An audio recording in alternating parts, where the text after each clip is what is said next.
Hello students, good morning.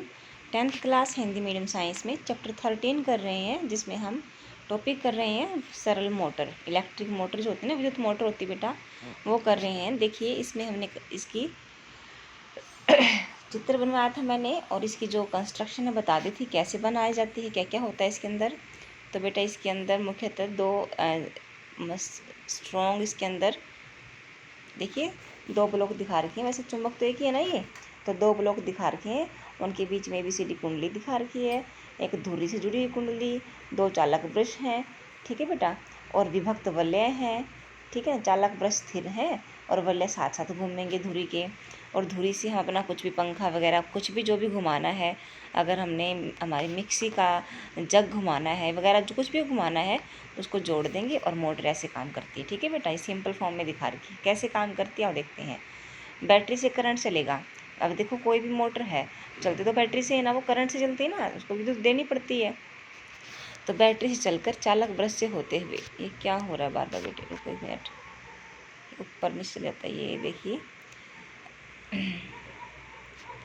चालक brush, battery चलकर विद्युत धारा चालक ब्रश एक्स से होते हुए कहाँ प्रवेश करेगी, कुंडली ABCD में जाएगी, ठीक है बेटा। एक बार दिखा दूँ साथ में, देखो कहाँ से लेगी, धारा की दिशा कैसे है, धन से ऋण होती ना, अभी यहाँ से लेगी और एक्स से होती कहाँ जाएगी, ABCD कुंडली में जाएगी, ठीक है बेटा। तो धारा की दिशा कहाँ है A से B की ओर। धारा की दिशा कहाँ है बेटे, A से B की ओर है।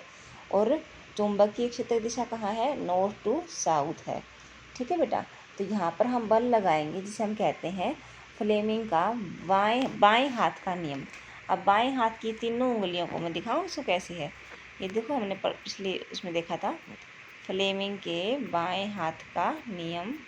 ये देखिए, इसके फ्लेमिंग के बाएं हाथ के नियम को ऐसे फैलाएं कि तीनों एक दूसरे के क्या होने चाहिए, 90 पे होने चाहिए।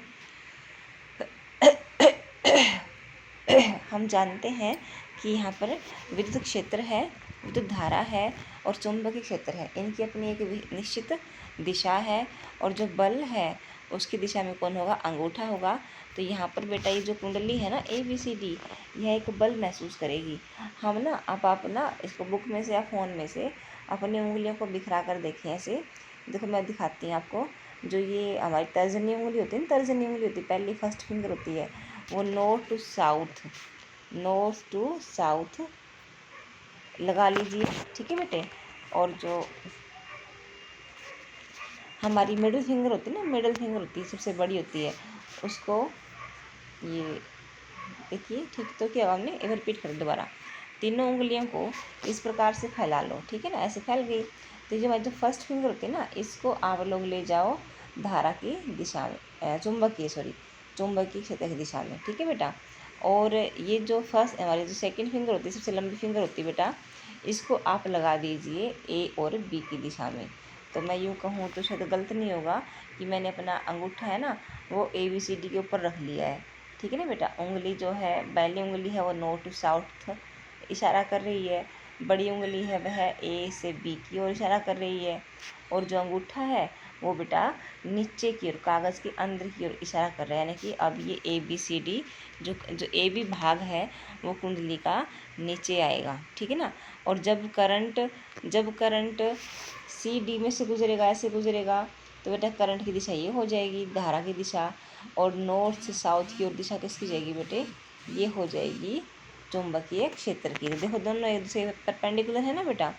तो कहाँ लगेगा, आप जब फ्लेमिंग का व्यायाम हस्त नियम निकाल कर देखोगे तो आप क्या पाओगे कि जो CD है वो ऊपर की ओर एक बल अनुभव करती है, तो AB नीचे जाएगी बल के कारण, और CD ऊपर की ओर जाएगी, ठीक है ना। तो अगला जो प्रोसीजर होगा उसमें क्या होगा, अगले प्रोसीजर में तो देखिए, अभी तो क्या था, AB नीचे गई थी, CD ऊपर आई थी, है ना बेटा। तो यानी कि अब जो AB है वो तो CD की जगह पहुंच गई, और जो CD है वो AB की जगह आ गया, ठीक है बेटे। अब क्या होगा, जैसे ही हम करंट चलाएंगे, अब करंट की दिशा को उल्टा कर दो, ठीक है बेटा। धन टर्मिनल को वहाँ ले और ऋण को वहाँ ले जाओ। अब आप ना स्विच को ऑन करो, उसके बाद कहाँ जाएगा करंट, देखिए धारा की दिशा बदल देंगे। देखो धारा की दिशा कहाँ हो जाएगी बेटा, ABCD की बजाय देखो यहाँ पर लिखा हुआ भी है, अब धारा की दिशा जो है DCBA के अकॉर्डिंग हो जाएगी। ठीक है, धारा की दिशा बदल देंगे ना बेटा। धारा की देखो अब हम क्या करेंगे, अब धारा की दिशा मान लो बदल देंगे तो क्या होगा, अब जो करंट है वो यहाँ से होता हुआ यहाँ से होता हुआ यहाँ से होता हुआ बेटा वो जाएगा। अब CD ऊपर की ओर, CD का जो करंट जो ऊपर की ओर है, फ्लेमिंग का बाएं हाथ का नियम लगाने से हम याद कर सकते हैं जो CD प्लेट है ना बेटा अब की बार नीचे की ओर जाएगी, AB प्लेट अब की बार ऊपर की ओर आएगी। ठीक है बेटा, तो अब ना बार बार क्या होगा, ऐसे ही एक चक्कर चलता रहेगा। ठीक है बेटा, एक बार वो ऊपर एक बार वो ऊपर, तो गोल गोल घूमेगी। ये घूमेगी तो बेटा धुरी को घुमाएगी और धुरी हमारे किसी भी इलेक्ट्रिक जो हमारा अप्लायंस है उसको चलाएगी। ठीक है बेटा, ये धुरी है ना इसको चलाएगी। जैसे मान लो हमने अपनी मिक्सी का यहाँ पर घुमाने वाला हिस्सा जोड़ दिया है, या हमारे पंखे का मान लीजिए एक्सल जोड़ दिया है, तो हम जिस किसी का भी एक्सल जोड़ देते हैं उसको घुमाएगी। ठीक है बेटा, तो आज के लेक्चर में आप लोगों ने क्या करना है, इस विद्युत मोटर की कार्य प्रणाली देखनी है, कैसे काम करती है। चित्र तो मैंने आपको कल दे ही दिया था। तो आज के लेक्चर में इतना ही। Thank you, all the best.